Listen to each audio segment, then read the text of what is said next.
This is a day that the Lord has made. Hello everyone, welcome to my channel. My name is Vanessa. I'm a Christian woman doing my best to put God first.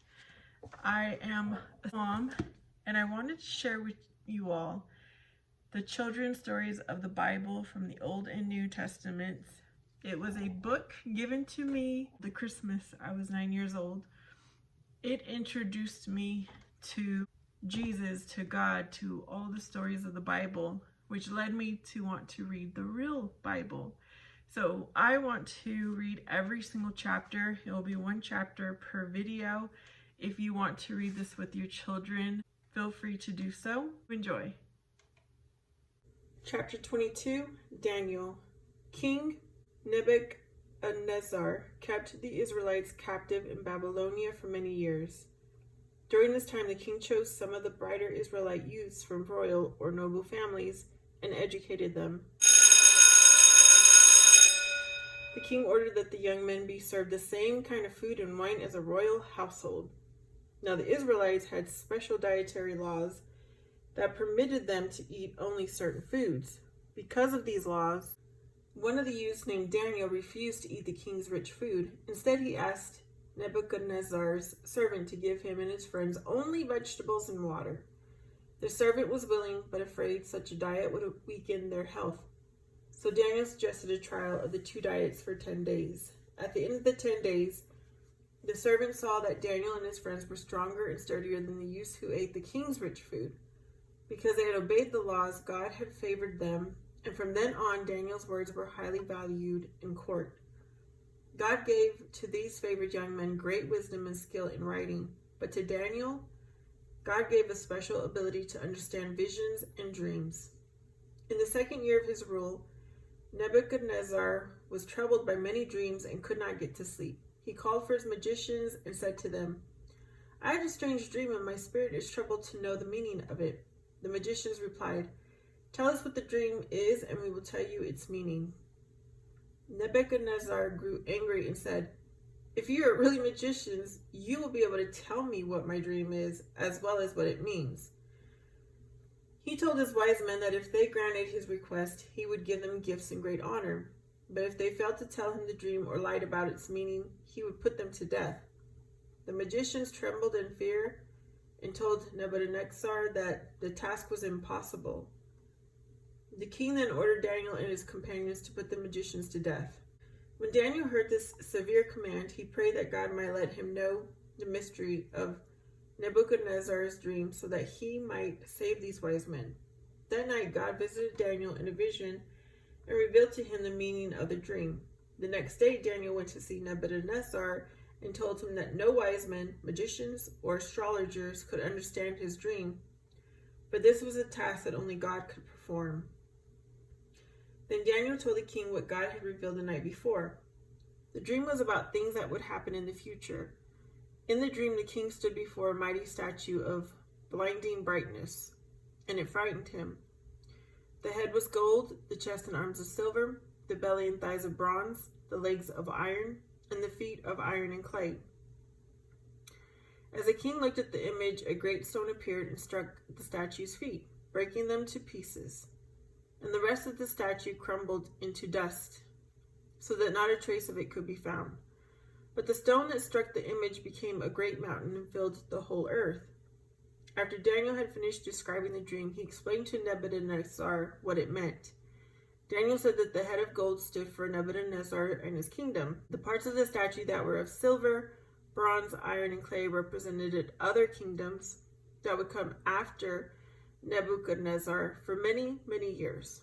The stone which struck the image represented the kingdom set up by God in heaven, which would never be destroyed and which would never lose its dominion and which would fill the whole earth. Thus the great God had tried to show the king what was to come. When Daniel finished, Nebuchadnezzar fell upon his face and paid tribute to the wise young men and said to him, "Truly your God is God of gods and the Lord of kings and a revealer of mysteries, for you have been able to understand my dream." Then the king gave Daniel high honors and many great gifts and made him chief over all the wise men in Babylonia. When Nebuchadnezzar died, his son Belshazzar took his place as king of Babylonia, and made a great feast for his lords. During the feast, Belshazzar commanded that his father's vessels of gold and silver be brought, so that wine could be drunk from them. As the people drank and enjoyed the wine, they praised the gods of gold and silver. Suddenly the feast was interrupted when a man's hand appeared mysteriously and wrote on the wall of the palace. All those who saw the hand were frightened, because it appeared from nowhere.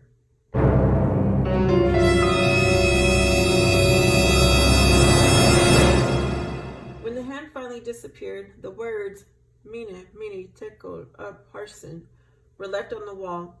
Belshazzar was in a panic and sent for his wise men to interpret the strange writing, which no one at the feast could read.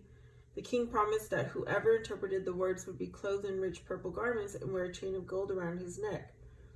Then the queen remembered Daniel, Nebuchadnezzar's wise man, and had him brought to the palace to quiet her husband's fears.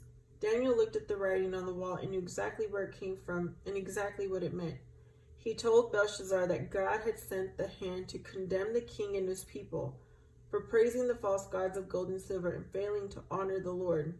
Daniel told the king that the word Mene meant that God could destroy Belshazzar's kingdom in a number of days. Tekel meant that the king's actions had been weighed and were found lacking in goodness. Upharsin meant that Belshazzar's kingdom would be divided among the Medes and the Persians. Belshazzar, so distressed as he was by Daniel's words, kept his promise and ordered Daniel to be clothed in royal robes and made him third ruler in the kingdom. That very same night, King Belshazzar was slain and Darius the Mede captured the kingdom. Darius set 120 princes and 3 presidents, one of whom was Daniel, over his kingdom. Daniel was honored above all the other presidents and princes because of his excellent spirit. In fact, Darius planned to set him over the whole kingdom one day.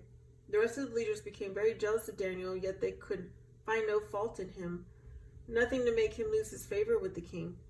Since they could not find fault with Daniel, they decided to trick the king into putting him to death. The leaders went to King Darius and advised him to strengthen his power over the people by ordering them to leave their gods for 30 days and worship only the king. Anyone who disobeyed the command would be thrown into the lion's den. Darius was a vain man who enjoyed power, so he agreed to issue the foolish decree. Although Daniel knew that the decree had been issued, he continued to worship God 3 times a day, as he had always done. The other leaders, who expected Daniel to disobey the king's order, spied on him and reported to the king that Daniel had broken the decree and must be punished. The king was greatly distressed when he heard that Daniel was a victim of his horrible decree and tried to excuse him. But the wicked men said, "The law of Medes and the Persians is that no decree which the king has made may be changed." So Daniel was thrown into the lion's den. The king said to him, "May your God, whom you serve continually, save you." Then a stone was placed against the entrance of the den so that Daniel could not escape. Darius went back to his palace and could not eat or sleep because of his grief. The next morning the king arose and went in haste to the den of lions. When he came near, he cried out, "Oh, Daniel, has your God been able to save you from the lions?" To the king's surprise, Daniel answered, "O king, live forever. My God sent his angel and shut the lions' mouths." Because Daniel had such faith in God, he was safely delivered from the lion's den. The king ordered the men who had plotted against Daniel to be thrown into the lion's den themselves. Before they reached the bottom of the pit, the lions killed them, for the men had no God to protect them. King Darius then proclaimed that the God of Daniel was a living God whose kingdom would last forever. After this, Daniel prospered in the reign of Darius and in the reign of Cyrus the Persian. I will have a playlist, like I said, by chapter in Old Testament and then the New Testament if you want to continue reading. See you next time.